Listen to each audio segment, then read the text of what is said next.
Öncəki videolarımızda biz Power Query əmrləri vasitəsilə datanı necə təmizləməli olduğumuzu öyrəndik və daha sonra Close Apply əmri vasitəsilə datanı Power BI modelinə yükləmişdik. İndi isə Report View haqqında danışacağıq. Report View ekranın sol tərəfində bu paneldə yerləşir. Birincidir. Gördüyünüz pəncərə Report View pəncərəsidir. İkinci və üçüncü əmrlərimiz də vacibdir. Burada Table View var. Bu bizdə cədvəllərimizin görünüşünü təmin edir. Model View hissəsində isə biz cədvəllərimizi bu şəkildə görürük və onlar arasında əlaqə qura bilərik. Report View-a qayıdaq. Ekrandakı bu hissə bizdə Report Canvas adlanır. Burada biz vizuallar, hesabat elementlərini görə bilərik. Qısaca hesabat yarada bilərik. Burada isə istədiyimiz qədər səhifə əlavə edə bilərik və ya bu işarəyə basaraq silə bilərik. Belə. Adını da dəyişmək istəsək, üzərinə 2 dəfə klik etməyimiz kifayətdir. Daha sonra tablar olan hissəyə baxaq. Home tabında bəzi əmrləri artıq bilirik. Data hissəsindən məsələn, müxtəlif data source-lara qoşulub data əldə edə bilərik. Transform datadan Power Query pəncərəsinə keçid edə bilərik. Refresh vasitəsilə datanı yeniləyə bilərik. Insert tabından isə müxtəlif vizualları və elementləri, ikonları hesabatımıza əlavə edə bilərik. Modeling hissəsindən biz modelimizi qura bilərik. View hissəsində isə biz temamızı dəyişə bilərik. Daha sonra mobil layout formasına keçid edə bilərik. Geri qayıtmaq istəsək isə buradan bizim desktop view-a keçid edə bilərik. Burada ən əsas hissələrdən biri də Show Panes hissəsidir. Gördüyünüz bu əmrlər hazırda seçilib və seçili olan əmrlər Report View-un sağ hissəsində olan bu paneldə görünür. Əgər biz görünməsini istəmiriksə, məsələn Bookmarks, üzərinə bir dəfə klik edib deaktiv edirik və bu hissədə itir. Daha sonra əgər bu əmrlərin biz ekranda görünməsini istəyiriksə, sadəcə üzərinə bir dəfə klik edirik və gördüyünüz kimi açılır. İstəmiriksə isə burada məsələn bu ildə basıram və itir. Həmçinin bu işarədən də basaraq qısalda bilərik.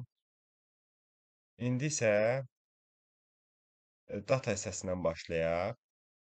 Burada biz cədvəllərimiz görünür. Bu şəkildə bizim 3 cədvəlimiz var. Customers, Products və Sales. Və bu işarəyə basaraq biz cədvəlin sütunlarını açmış oluruq. Bu şəkildə sütunlarımız var.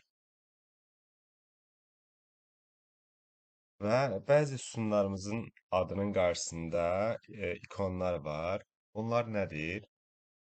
Gördüyünüz kimi bizim 2 dənə tarix sütunumuz var və onların qarşısında həm kalendar ikonları var, həm də bu şəkildə bir işarə var. Kalendar ikonunu Power BI avtomatik olaraq bunun tarix sütunu olduğunu bilib verir və həmin tarix sütununa da burada iyerarxiya yaratmış olur. Yəni bunu avtomatik edir. İyerarxiya nədir? Gördüyünüz kimi tarix sütunundakı hər bir tarixin ili, rübü, ayı və günü görünür. Məsələn, bu şəkildə ekranı açsaq, həmin sütundakı il, ay, gün və s. bu şəkildə görünmüş olur. Daha sonra bunu bağlayaq. Bu işarə nədir? Numerik kolonların qarşısında, yəni rəqəm olan sütunların qarşısında çox vaxt istifadə olunur. Sum deməkdir, yəni cəmləyir. Amma hər numerik kolonun qarşısında bu olmur. Məsələn, product key, buradan baxaq. Sales sütunundan. Product key də əslində rəqəmlərdən ibarətdir. Amma onun qarşısında bu işarə yoxdur. Səbəbi də ondan ibarətdir ki, Power BI avtomatik olaraq hansı sütunların toplana biləcəyini bilir. Məsələn, product key toplanmasına ehtiyac yoxdur. Amma məsələn, quantity miqdar deməkdir. Bunu toplaya bilərik və vizualda istifadə edə bilərik hesabatımızda. Ona görə də bunu sum kimi göstərir. Qarşısına işarə ikon olmayanların bəziləri isə text kolonlardır. Onların qarşısında heç bir işarə olmur.